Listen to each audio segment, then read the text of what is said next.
Didier Moulinier, vous êtes docteur en médecine depuis 1984. Vous avez 50 ans. Vous exercez en France, à Bordeaux, depuis 25 ans, et en Espagne, à San Sébastien, depuis 15 ans. Votre parcours est plutôt atypique depuis 1984. Votre thèse, très controversée sur la cancérométrie de Verne, est considérée comme méthode alternative en cancérologie.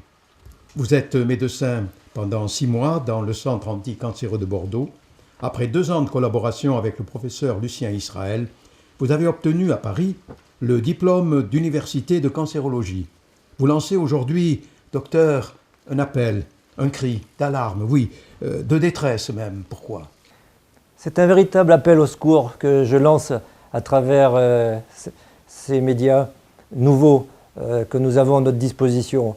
Je ne vois pas du tout comment arriver à m'en sortir. Je suis convoqué le mardi 12 juin 2012 à Paris, 180 boulevard Haussmann, à 14 h, à la section des affaires sociales du Conseil national de l'ordre, où l'on doit décider de mon sort. Je viens d'être interdit par la juridiction de Bordeaux d'1 an de donner des soins aux assurés sociaux, ce qui est une peine très lourde, aux graves conséquences, dramatiques pour moi et encore plus dramatiques pour mes patients. En fait, que me reproche-t-on ? D'avoir proposé à des patients, notamment essentiellement des patients atteints de maladies graves telles que le cancer, des thérapeutiques qui essayaient d'être le plus efficace possible et le moins toxique possible. Oui, mais docteur, n'est-ce pas dangereux de ne pas appliquer un protocole défini par la haute autorité ? Il est évident que sur un court temps, il est difficile de répondre. Par moment, il peut être dangereux de ne pas appliquer un protocole thérapeutique défini par la haute autorité de santé. L'objet du débat aujourd'hui est de ne pas dire, je ne veux pas dire que la haute autorité de santé se trompe systématiquement. Très souvent, les décisions de la haute autorité de santé doivent être appliquées à la lettre. Ce que je revendique, moi, c'est la possibilité de ne pas appliquer strictement ces protocoles. C'est toute la difficulté de mon exercice thérapeutique, de jouer entre les thérapeutiques dites conventionnelles et les thérapeutiques dites alternatives, pour trouver le meilleur chemin entre l'efficacité et la toxicité. Prenons l'exemple d'un cancer de la prostate.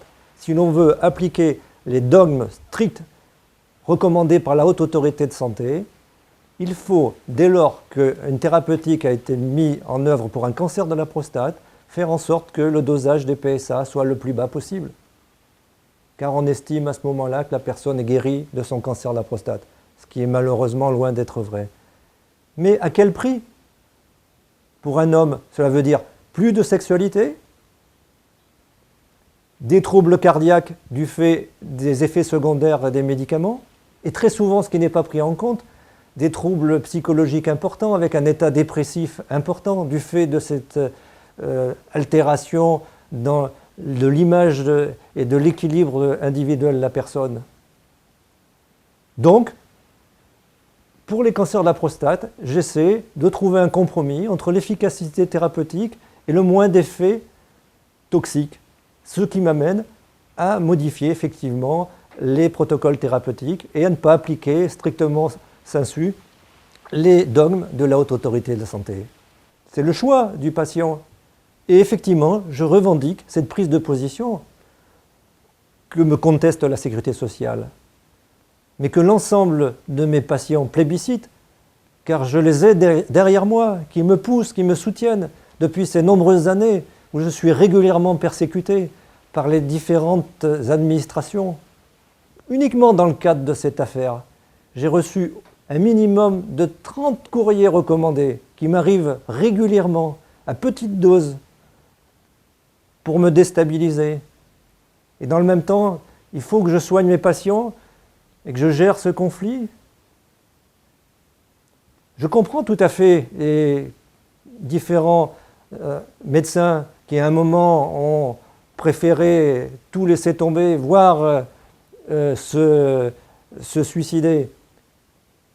Ce n'est pas mon cas. C'est pas mon cas car j'ai la chance d'avoir le soutien de mes patients. Mais docteur, cette situation est dramatique. Qu'est-ce que l'on peut faire ? Toute la question est là. Qu'est-ce qu'on peut faire? D'ailleurs, pour cette audition du 12 juin, j'ai dit à l'ensemble de mes patients et amis, venez assister à mon exécution. Car pour moi, ce n'est pas un jugement qui m'attend. Bon, un miracle peut arriver, mais je m'attends plutôt à une exécution. C'est une affaire où les droits de la défense sont complètement bafoués.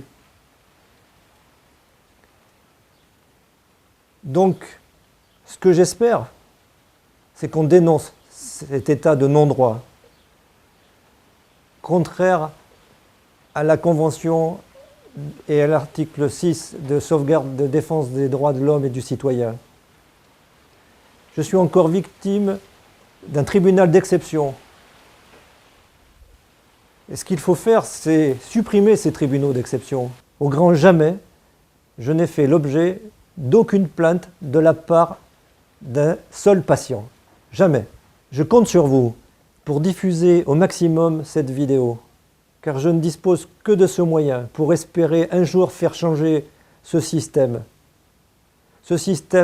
qui broie des individus face à une administration qui veut établir ses normes et qui a tous les moyens de broyer l'individualité. C'est ce que j'ai dit au Conseil de l'Ordre de Bordeaux lorsque j'y suis allé. Je dis, faites attention, car actuellement, c'est moi qui suis sur la sellette. Mais si vous, médecins, vous ne réagissez pas, vous allez devoir obéir au doigt et à l'œil à une administration qui ne sait pas du tout ce que c'est que d'avoir un patient en face de soi, de l'aider face à la maladie, face à la mort. Eux, ils n'ont que des statistiques. Les statistiques, ce n'est pas la médecine.